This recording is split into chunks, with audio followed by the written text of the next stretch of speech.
Nah, soal yang depan ini adalah soal latihan untuk CPNS maupun nanti untuk sekolah kedinasannya. Siapa tahu jumpa soal yang depan ini bisa kita kerjakan lebih cepat dan lebih pasti gitu ya. Depan ini adalah soal aplikasi cerita materi SPLDP. Nah, materi SPLDP itu adalah sistem persamaan linear dua variabel. Nah, cara pengerjaannya mengeliminasikan supaya dapat satu variabel gitu ya. Nah, bilang di soal, Ratna dan Ropita berbelanja di supermarket.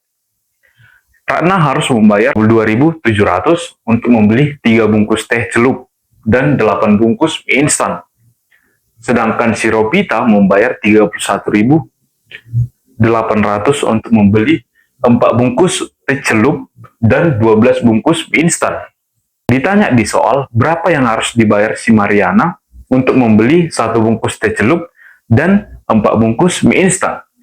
Cara pengerjaan soal yang depan ini kita harus memisalkan. Ya, kita misalkan dulu dia.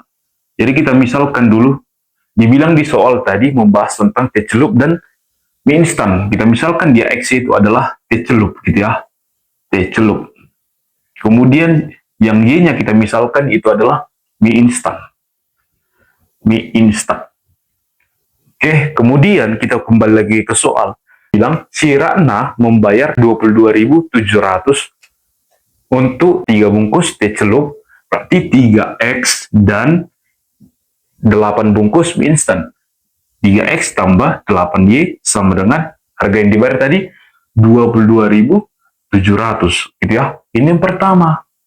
Ini pertama, persamaan pertama. Yang kedua, dibilang si Ropita membayar 31.800 untuk 4 bungkus, berarti 4X, 4 bungkus teh celup gitu ya, ditambah 12 bungkus mie instan, berarti 12Y sama dengan harga yang dibayar tadi berapa si Ropita?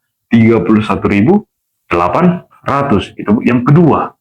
Yang ditanya sekarang di soal ini, si Mariana membeli 1 bungkus teh celup ditambah 4 bungkus mie instan. Berapa yang harus dibayarnya? Ini ya jadi pertanyaan kan? Nah, ini yang jadi pertanyaan. X ditambah 4Y sama dengan berapa yang harus dibayar si Mariana? Cara pengerjaan ini, sebelum kita kerjakan ya, kita lihat dulu secara teliti. Kita harus teliti juga apa yang kita kerjakan. Supaya menghemat waktu, kita lihat persamaan pertama dan persamaan kedua. Ini adalah angka cantik. Kenapa dibilang angka cantik? Nah, ini angka cantik, persamaan pertama dan persamaan kedua. Karena yang ditanya X tambah 4Y. Nah, kenapa dibilang angka cantik? Kita kurangkan saja.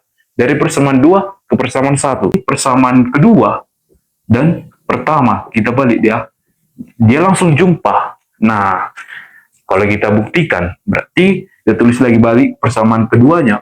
4X ditambah 12Y sama dengan 31.800. Yang persamaan pertama, kita buat lagi 3X ditambah 8Y sama dengan 22.700. Nah, ini kita tinggal kurangkan. Kita kurangkan dia langsung.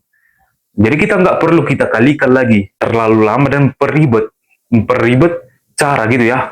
Kalau kita kurangkan dia 4X dikurang 3X, berarti ini X atau 1X sama itu ya. Ini 12Y dikurang 8Y, berarti 4Y sama dengan 31.800 dikurang 22.700, hasilnya ini 9.100. Nah, yang ditanya tadi X tambah 4Y. X tambah 4Y. Nah, jumpa langsung jawabannya. Gitu ya. Jadi kita nggak perlu lagi kita kali-kalikan. Terlalu lama dan memakan banyak kertas gitu ya. Nah, cara depan ini adalah cara simple. Kita harus teliti juga apa yang kita kerjakan. Gitu ya. Kalau ada yang mau ditanya, boleh. Terima kasih.